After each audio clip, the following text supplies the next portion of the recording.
Pagkalipas ng ilang oras, sa quest area malapit sa Jamsil Station, sinabihan siya ng isang receptionist na hindi. Sinabi ni Sang Hyun na naiintindihan siya, ngunit may sarili siyang iniisip. Sinabihan siya ng receptionist na pag-isipang muli ito.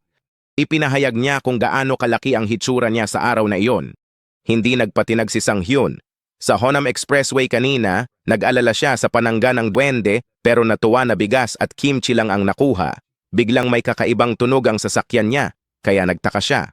Lahat ng ilaw ng babala ay lumiwanag. Naisip niya na baka kailangan niyang kumuha ng bagong sasakyan. Ang kotse ay isang bagay, ngunit kailangan din niyang lumipat sa lalong madaling panahon dahil nasa awkward na antas. Mas malamang na masangkot siya sa mas maraming krimen sa istatistika at hindi siya maaaring mabuhay sa patuloy na takot. Mas madaling manirahan sa player town na may patuloy na bantay. Para sa mga artifact, kailangan niyang bumili ng gamit para mapadali ang proseso. Dahil sa lahat ng iyon, kailangan niya ng pera. Kailangan niya ng maraming pera. At sa kasalukuyan, iisa lang ang lugar kung saan maaari siyang kumita ng ganoon kalaking pera. Ang sistema ay nilikha kasabay ng edad ng mga manlalaro. Dumating ang mga pakikipagsapalaran at ang organisasyong namamahala sa mga ito, ang samahan ng mga manlalaro. Sa sistemang kontrolado ng Players Association, desidido si Sang Hyun na magagawa niya ito. With that, pupunta siya sa Quest Arena. Sa kasalukuyang panahon, wala siyang pag-unlad. Pinayuhan siya ng receptionist na pumasok sa angkop na piitan at tinanong kung bakit pinipilit ang level 100 dungeon. Ngunit iginiit ni Sang Hyun na mapagkakatiwalaan siya. Dahil sa edad niyang 17, sayang lang sa oras ang mas mababang antas.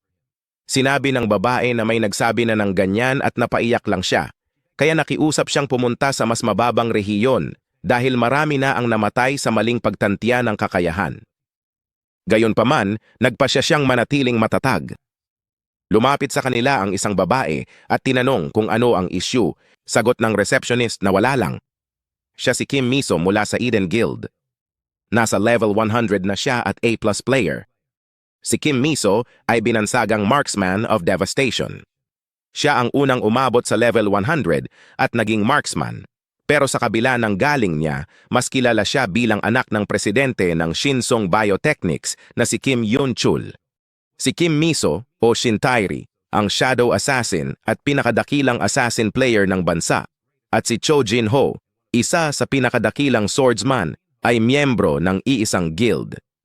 At ang guild na iyon ay Eden. Si Miso ay anak ng mayoryang shareholder na korporasyon ng Eden Guild. Sa madaling salita, ipinanganak siya na may pinakadakilang kutsarang brilyante sa kasaysayan ng manlalaro. Sinabi niya kay Sang Hyun na hindi pa niya ito nakita.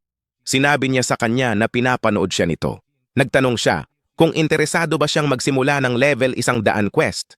Inamin ni Sang Hyun na kailangan niya ang pera. Napansin ng ibang players na kinausap muna ni Miso si Sang Hyun. Inisip nila ng masama si Sang Hyun. Sinabihan sila ng isang manlalaro na iwan siya dahil newbie pa lang siya. Narinig ni Sang Hyun ang chismis ng mga bastos na ito. Sinabi sa kanya ni Miso na ang lugar ay magiging hamon para sa kanya. Sumagot si Sang Hyun na alam niya iyon. Then he concluded that it's because of high risk, high return.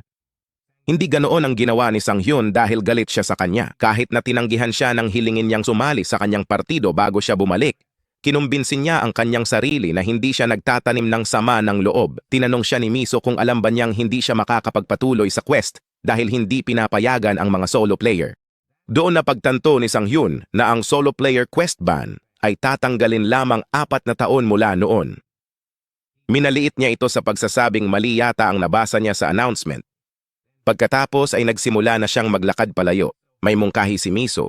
Niyaya niya itong sumama sa kanya. Nakaramdam ng inggit ang mga bastos na nakatingin sa kanila. Naging maingat si Sang Hyun. Iniisip niya kung ano ang pinaplano nito. Nagtanong siya tungkol sa mga kondisyon. Sumagot si Miso na tumutulong lang siya sa kapwa manlalaro. Sumagot si Sang Hyun na nahihirapan siyang magtiwala sa mga tao. Iginiit ni Miso na wala siyang kondisyon.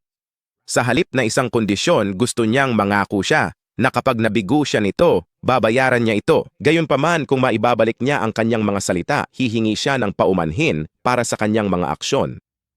Napagtanto ito ni Sang Hyun na gusto niyang subukan siya. Ang impluwensya ni Miso ay hindi tumitigil sa pagiging manlalaro. Ang anumang damit na isinusuot niya ay tumataas ang presyo. Ang anumang lumalabas sa kanyang bibig ay nakatala sa dos-dosenang mga artikulo. Gayunpaman, sa sandaling makita niya ang isang manlalaro na puno ng kumpiyansa, halos ginagarantiyahan nito ang pagtatapos ng karera ng manlalaro. Sumandal si Sang Hyun sa kanya at iminungkahi na sabay-sabay silang umalis. Nakikita niyang kawili-wili ang sitwasyon. Waifu number 1 ba siya? Well, malalaman natin. Ilang sandali ang nakalipas, nakita namin ang driver ni Miso na pinaalis siya at sinabi sa kanya na hihintayin siya doon. Pinayuhan siya ni Miso na gawin ang dapat niyang gawin. Dahil matatagalan siya at abala ang guild, kailangan niyang maghanap ng bagong kasama. Pagkatapos, narinig niya ang kaguluhan. Nagkataon, si Sang Hyun ang naging solusyon niya sa regulasyon sa minimum party size para sa quests na malaking abala kay Miso. Noon, nakakita siya ng isang kumpiyansang manlalaro at naging interesado siya dahil hindi niya alam ang magiging reaksyon nito. She asked the receptionist about Sang Hyun's quest. Hinila ito ng receptionist sa screen at ipinakita niya si Miso. Isa itong defense quest kung saan kailangan nilang alisin ang lahat ng halimaw na tumatakbo patungo sa Guardian Tower. Ang paghahanap ay itinuturing na isang pagkabigo kung ang core ng Guardian Tower ay nawasak. Ang mga halimaw ay parang lobo at ang target na bilang ay 300. Inirerekomendang level para sa quest na ito ay 100. May reward itong 500 trilyon. Nagulat si Miso na hindi siya pumili ng fetch o raid quest, ngunit isang pagtatanggol quest sa halip. Dahil mahigpit ang quest at kailangang talunin lahat ng halimaw, inirerekomenda ang 4 party na may isang ranged damage dealer. Pero gustong gawin ito ni Sang Hyun ng mag-isa, na tingin ni Miso ay isang suicide mission. Tinanong siya ni Sang Hyun kung kinakabahan siya. Tinanong niya kung tama ba ang narinig niya.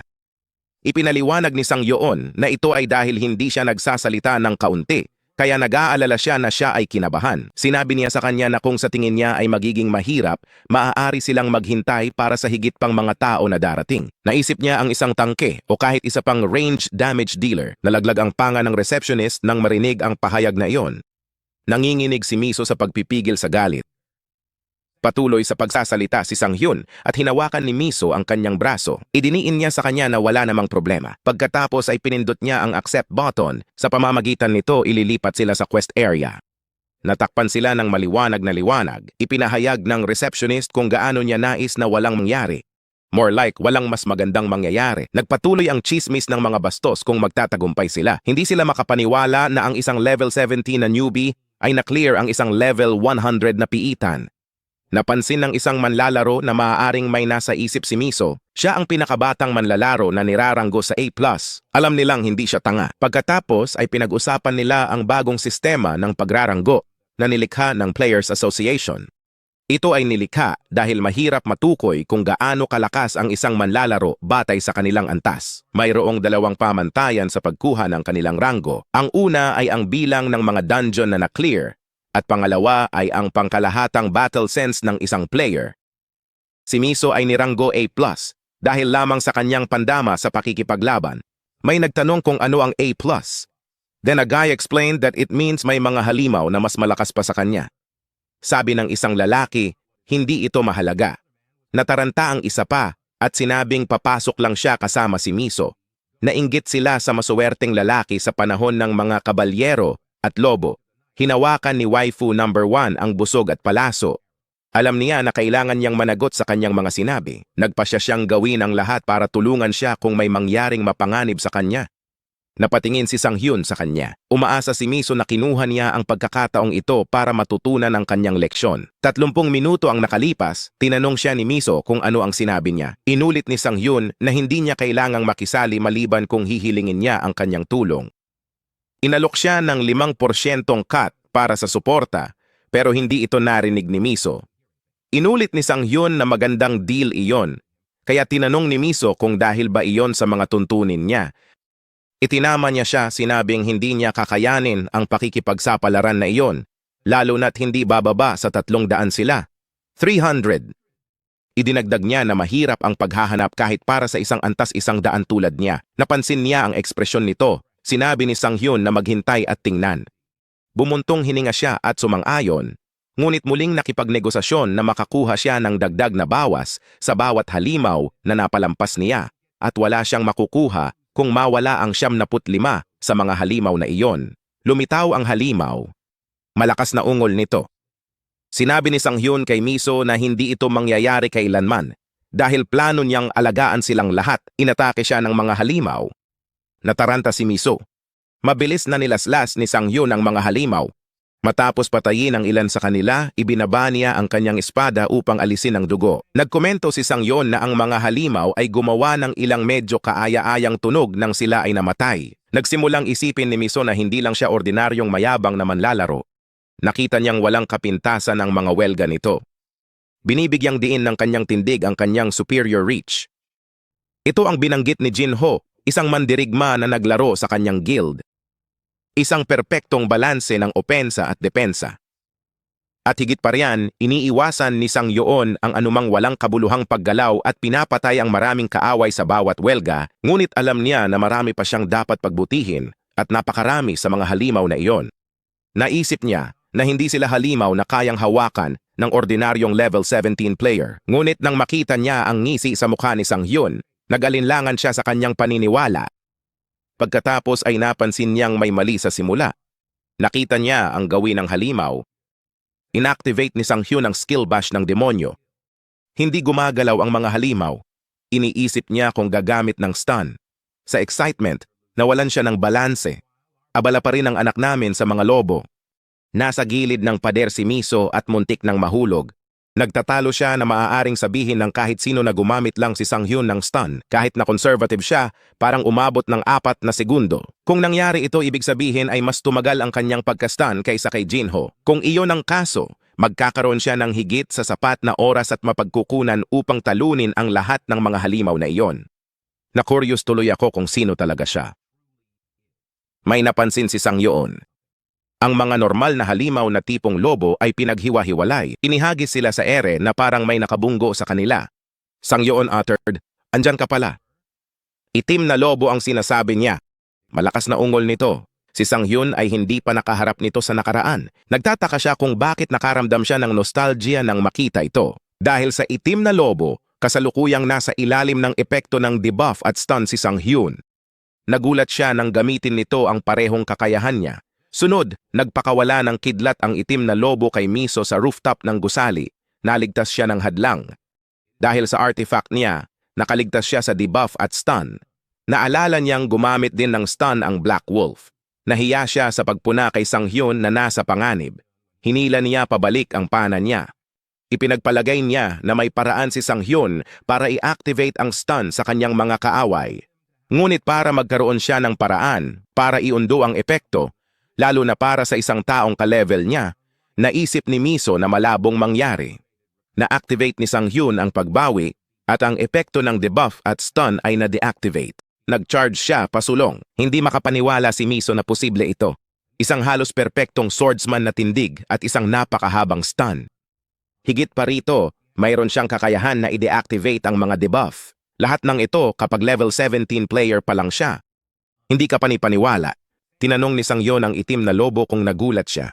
Naintindihan ni Sang-hyun kung bakit biglang kumilos muli ang biktimang dapat ay na-stun.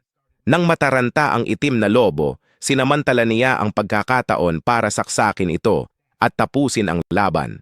Ang itim na lobo ay gumawa ng isang cute, tunog ni Kiang nang mapagtanto na ito ay tiyak na mapapahamak. Parang naapektuhan ang halimaw na ito ng isang stun. Si Sang-hyun ay lumabas mula sa buntot nito at nagreklamo na ang dugo ay dumaloy sa kanyang damit. Akala niya ay makakatakas siya kapag nadulas siya sa ilalim ng itim na lobo. Dahil madumi na siya, nagpa siya si Sang-hyun na magsaya. Pinagmamasdan siya ni Miso mula sa taas ng gusali. Nagulat siya at naguguluhan kung sino ang lalaking iyon. Umupo si Sang-hyun sa bangkay ng higanteng lobo. Sa puntong ito, natalo na niya ang 290 sa 300 halimaw. In-notify siya ng system na nag-level up na siya. Sa pamamagitan nito, nakuha niya ang titulong D-rank, No Fear. Sa pamagat na iyon, binabaliwala ang anumang mga status debuff na dulot ng mga halimaw na parang lobo. Gayunpaman, ang mga boss monster ay hindi kasama dito. Sumulyap siya sa likuran niya para tingnan ang Miso sa ibabaw ng bubong.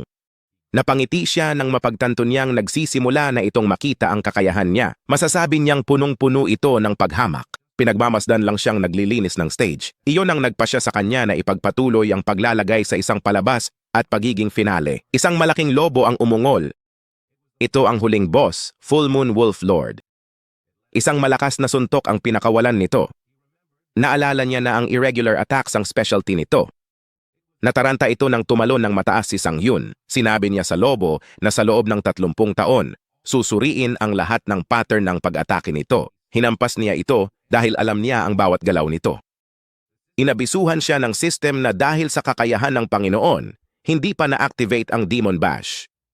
Ito ang unang pagkakataon na hindi ito gumana at ito ay dapat na ang panghuling boss's perk. Komento ni Miso na baliw si Sang Hyun, napansin niya kung paanong hindi lang isang maliit na bagay ang dapat tandaan tungkol sa kanya. At hindi lang siya may paraan para i-deactivate ang stun debuff, ngunit kaya rin niyang hawakan ang mabigat na espadang iyon na parang balahibo. Malakas ang ungol ng lobo. Sinubukan siya nitong kagatin pero hindi niya nakuha. Sinamaan siya nito ng tingin at umungol. Pinalihis niya ang paa nito gamit ang kanyang espada. Pagkatapos ay nataranta ang lobo. Nabanggit ni Miso na alam din niya ang bawat irregular na pattern ng paggalaw ng Lord ng Lobo. Batid ni Sang Hyun ang lahat, lalo na nang hindi mabilang na beses niyang ginawa iyon. Natukoy ni Miso ang pinakamasamang bagay tungkol sa kanya, at iyon ang kanyang saloobin upang patunayan ang kanyang lakas sa kanya. Habang nakikipag-usap siya sa Panginoon ng Lobo, nagtama ang kanilang mga mata at ngumisi siya sa kanya. Naku-curious siya kung sino talaga siya. Nagpatuloy ang labanan sa tulay. Nagtagal ito kaysa sa naisip ni Sang Hyun. At ngayon, wala na siya sa mga cool na trick para ipakita si Miso. Inaasahan niyang pagod na ang lobo ngayon. Ngunit puno pa rin ito ng lakas at buong bilis na humahabol sa kanya. Sa bilis ng kanilang pagpunta, hihimatayin siya bago ito. Ang kanyang HP ay nasa critical na antas. Pero may napansin siya. Ito ay isang pamilyar na pattern kung saan ginamit ng Wolf Lord ang kanyang malakas na pag-atake bilang pain para sa isang counter upang siya ay pumunta para sa isang piercing attack. Ito ang signature attack pattern ng Wolf Lord na kumitil sa buhay ng hindi mabilang na mga manlalaro. At kahit na hindi pa niya ginagamit ang isa sa kanyang mga diskarte sa pakikipaglaban, desperado na siya ngayon. Pinutol niya ang braso ng lobo, ngunit itinaas ng Wolf Lord ang kabilang braso nito. Namutla si Miso. Habang nasaksihan niya si Sang Yun na kinurot nito, napaluhod siya at tumulo ang mga luha sa kanyang mga mata. Tinawag niya ang kanyang sarili na tulala. Napagtanto niya na wala siyang karapatang tawagin ang kanyang sarili na isang manlalaro. Napagtanto niya na kahit na si Sang Yun ay nagpakita ng hindi kapani-paniwalang mga gawa ng lakas, pinabayaan niya ang kanyang pagbabantay at hinayaan itong mangyari. Humingi siya ng tawad sa kanya. Sa kanyang pagtataka, biglang lumitaw ang isang maliwanag na ilaw. Inabisuhan ng system na ang kalasag ng kudnis gumuho na naging abo. Pagkatapos nakuha na ang espesyal na epektong sakripisyo. Ang sakripisyo ay may 30 segundong cooldown. Ginagawang healing ang damage sa body part. Kung lumampas sa max HP ang damage, magkaka-health ang player na katumbas ng max HP. Nalaman ni Sang Yun ang tungkol sa conditional healing skill na ito kanina. Ipinakita ng sistema ang mga puntos sa katawan para piliin sa sakripisyo. Hindi siya makapaniwalang ganoon ka-espesipiko. Kailangan niyang pumili sa 16 na parte, iniisip na mas ligtas ang kanyang likuran.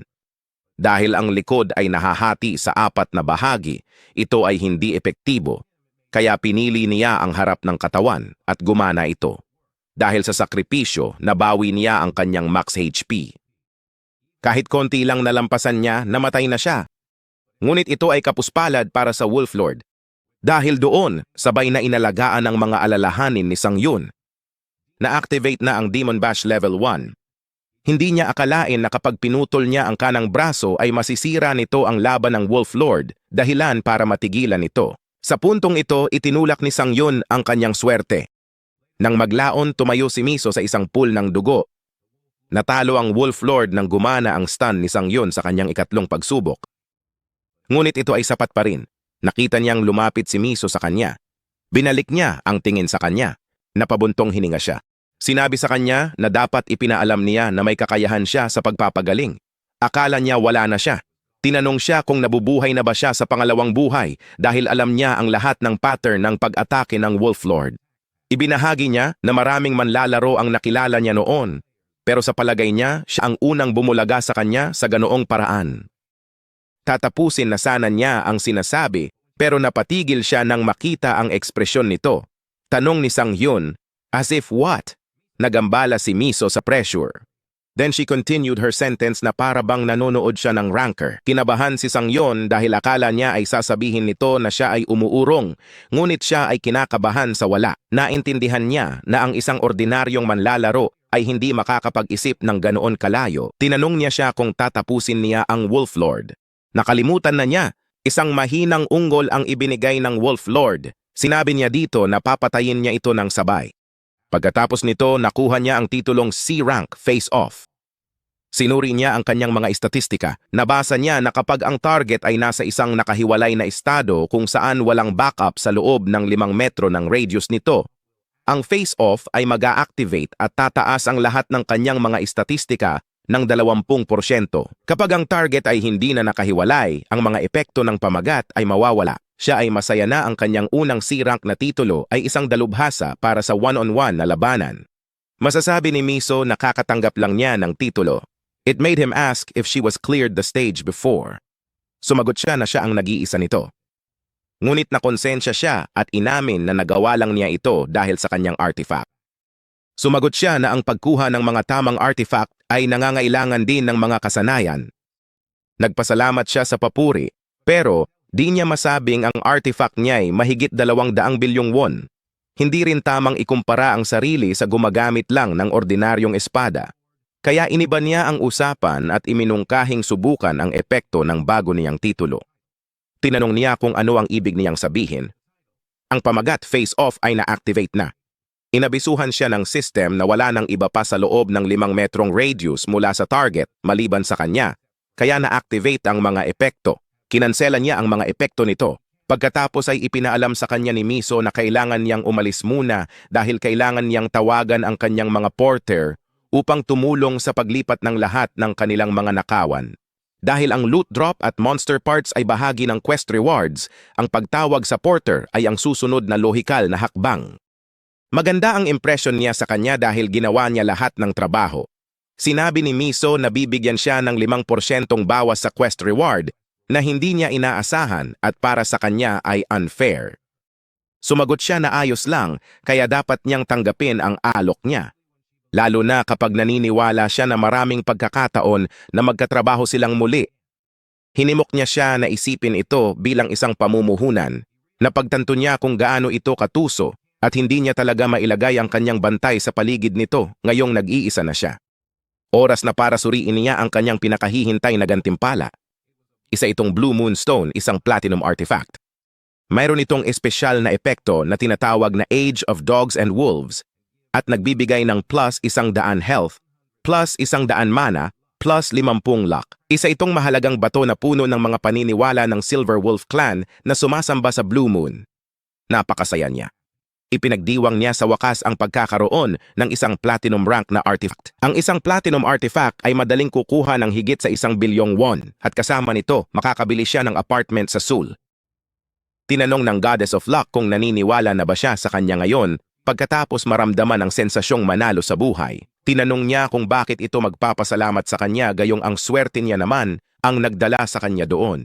Yung may punit na labi, nagtaas ng pagtutol tungkol sa swerte ng Diyosa. Ang sistema ng manlalaro ay iminungkahi na palayasin ang Diyosa ng swerte. Hiniling ng Diyosa ng swerte ang mga konstelasyon na konektado sa player system na bumoto sa bagay na ito. Nagsimula na ang boto para itaboy ang may labi. Sa kalaunan, nagkaroon sila ng unanimous na desisyon na ang may labi na napunit ay hindi na maaaring gumana bilang isang konstelasyon. Iniisip ni Sang-hyun kung ayos lang iyon. Kung babalikan ang kanyang negosyo, inaasahan niyang makukuha niya ang 40% ng platinum artifact. At ang espesyal na epekto nito na tinatawag na Age of Dogs and Wolves ay walang cooldown. Habang nakataas ang buwan sa loob ng piitan, tataas ng 5 beses ang rate ng pagbawi at pagbabagong buhay ng gumagamit. Gayon din, hindi alintana kung ang buwan ay gising o hindi, anumang aso o mga halimaw na nauugnay sa lobo ay permanenteng masindak kapag nahaharap sa gumagamit na may hawak ng Blue Moon. Sa madaling salita, siya ay karaniwang hindi magagapi laban sa mga asong iyon sa ilalim ng kabilugan ng buwan. Nagsimula na ang monosynchronization sa Blue Moon sa Quest Area Lobby. Dumaan siya sa portal. Nagulat siya nang lumabas siya. Ang mga manlalaro ay naghihintay sa kanya. Hindi sila makapaniwala na nilisan niya ang level 100 dungeon ng mag-isa. Pero naniwala sila dahil nagtiwala sila kay Miso. Sinabi niya sa receptionist na kung siya ang nasa lugar nito, hindi rin niya papayagan ng isang level 17 player na subukan ang quest. Kinilala niya ang pagsisikap ng lahat. Iminungkahi ni Miso na maging pamilyar siya kay Sang-yon dahil baka maging regular siya doon. Muntik nang makalimutan ni Sang-yon ang receptionist. Alam niyang mahirap ito para sa kanya, kaya masama ang loob niya rito. Ilang lalaki ang sumugod sa kanya para ibigay ang kanilang calling card sa kanya at i-recruit siya. Isa sa kanila ay si Moon Ju-han, ang recruitment team leader ng Guardian Guild. Nakipagkumpetensya sa kanya ang ibang mga lalaki. Hinarang sila ni Miso at sinabi sa kanila na mayroon siyang mahalagang pag-uusapan sa kanya. Naisip nila na ang Eden Guild ay nagre-recruit din ng Sang-yon. Binigyan niya ng non-verbal cue si Sang-yon na naging dahilan para sumang-ayon siya. Alam niyang nailabas siya nito sa gulo, pero mukhang may binabalak ito. Pagkatapos ng eksenang iyon, isang sasakyan ang umandar palayo. Nasa loob ng sasakyan na iyon si Sang-yon. Nakita niya sa kanyang bank account ang isang 500 million won. Natuwa siya dito. Ipinahayag niya na hindi niya akalain na mababayaran siya ng ganoon kadali. Sumagot si Miso na lahat ito ay salamat sa kanilang A-rank porters. Ngunit may papel din ang kanyang impluensya. Nagpasalamat siya sa lahat. Tinawag ni Miso ang kanyang driver. Lumipat sa secret mode ang sasakyan.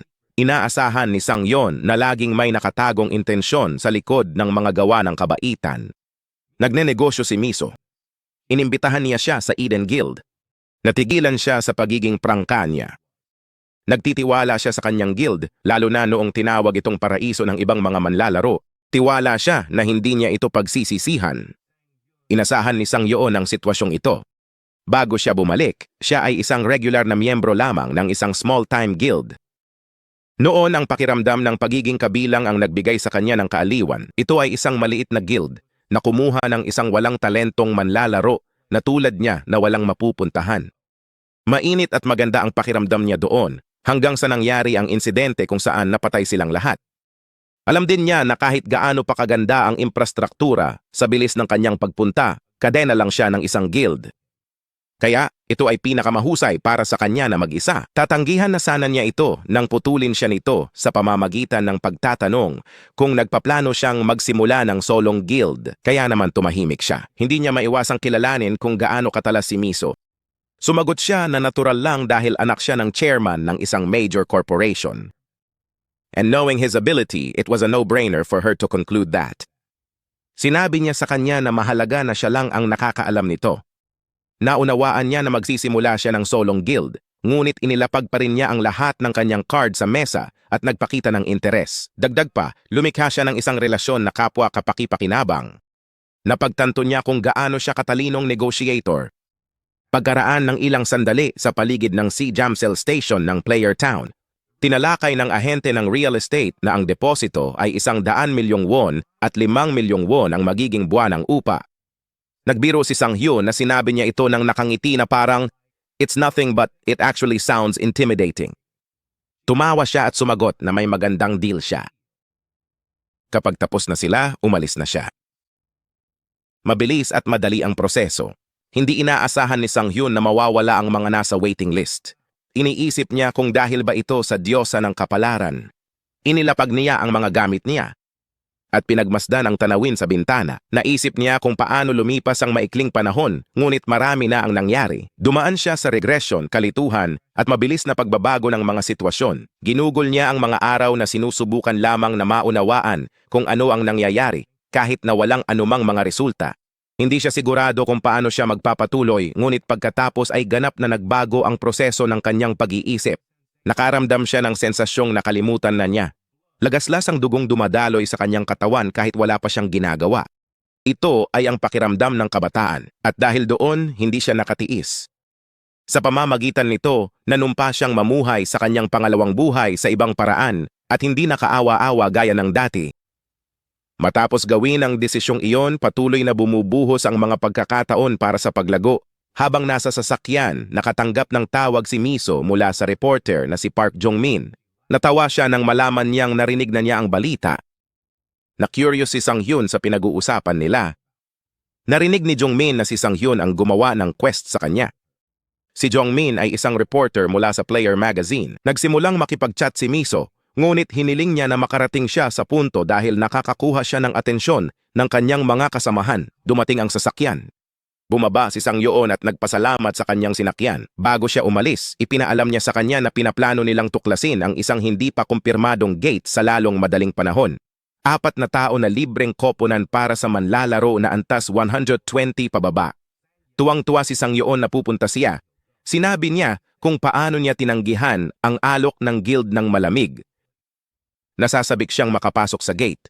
Ang mga piitan ay may nakapirming lokasyon, nakatakdang pasukan at labasan, at predictable na pattern para sa mga bitag at halimaw. Ngunit ang mga gate ay mga dynamic na lokasyon. Nagbabago ang pasukan, labasan at mga halimaw sa pagsalakay. Mas malaking panganib, mas malaking gantimpala. Ito ang panuntunan ng mundo ng manlalaro. At sa unconfirmed gates, mayroong first-time na bonus system kung saan tiyak na makakakuha sila ng high-rank artifact. Ipinapalagay niya na si Miso ay may karanasan din sa mga hindi nakumpirma na gate dahil mayroon siyang artifact na hindi pinapansin ang stun debuff ng Black Wolf sa kabila ng kanyang antas. Sinabi ni Miso kay Sang-hyun na makikipag-ugnayan siya sa kanya kapag available na ang mas detalyadong impormasyon. Inaasahan niyang palagi siyang nakikipag-ugnayan sa kanya. Ibinigay niya ang kanyang telepono sa kanya upang maipasok niya ang kanyang numero. Ang kanyang screensaver ay nagpakita ng mga pagbabago ng mga patay na tao.